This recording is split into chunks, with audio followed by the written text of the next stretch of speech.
Hi guys, welcome back to my mini blog. তো আজকে আমি সারাদিন কি করছি সেটারই একটা মিনি ব্লগ তোমাদের সাথে শেয়ার করছি। তো সকাল সকাল কিছু জামা কাপড় আর বিছানার চাদর এগুলো সব কাচতে দিয়ে দিচ্ছি, কারণ বিছানার চাদরটাকে পাল্টাবো। তো আগের চাদরটা কাচতে দিয়ে দিলাম। এরপর তো আমি স্নান করতে চলে গেছিলাম, স্নান টান করে ফ্রেশ হয়ে নিয়েছি।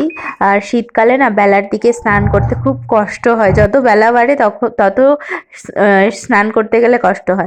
তো বিছানার চাদর টাদর তো বদলে নিয়েছি আমি। আর ব্রেকফাস্টও হয়ে গেছে। তো মাঝখানে একটুখানি কেক খেতে ইচ্ছা করলো, তো একটুখানি কেক খেয়ে নিলাম। আর দুপুরবেলা লাঞ্চ করার পর আমি একটা মেকআপ ভিডিও শ্যুট করছিলাম, যেটা আমি খুব তাড়াতাড়ি আপলোড করব। এখন হচ্ছে সন্ধেবেলা, আর আজকে একটু প্ল্যান আছে যে কড়াইশুঁটির কচুরি বানাবো। আলুর দম অলরেডি আমার শাশুড়ি মা বানিয়ে দিয়েছে। তো কড়াইশুঁটির কচুরিটা ভেবেছি আমি বানাবো ফার্স্ট টাইম। আমি কোনোদিন এর আগে বানাইনি, তো চলো তার জন্য প্রিপারেশন স্টার্ট করি।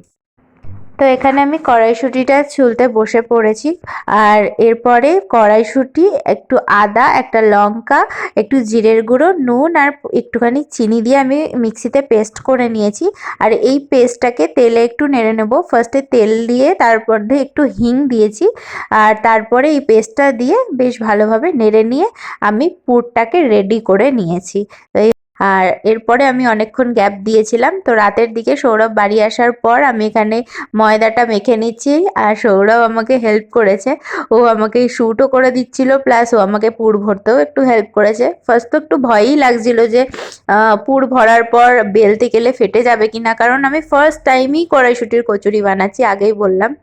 কিন্তু যাই হোক, একটু ধীরে সুস্থেই করেছি, তার ফলে ফেটে যায়নি। বেলাগুলো বেশ মানে ঠিকঠাকই হয়েছিল। তো ওই জন্য আমি তো মানে সুন্দর বেলে তো খুব আনন্দ পেয়ে গেছি যে ফার্স্ট টাইম করেছি অথচ ফেটে যায়নি। তো যাই হোক, তো আমি তো বেলে দিয়েছি। এর পরের কাজটা হচ্ছে সৌরভের। কচুরিগুলো সৌরভই ভেজেছে আর কি। তো আমাদের রাতের ডিনার তো রেডি হয়ে গেছে, আর কচুরিগুলো তো খুবই ভালো লাগছে দেখতে। আর সৌরভ ফিডব্যাক দিয়েছে যে কচুরিগুলো ওর খুবই ভালো লেগেছে, আর আমারও ভালোই লেগেছে। তো চলো আজকের মতন টাটা, বাই বাই।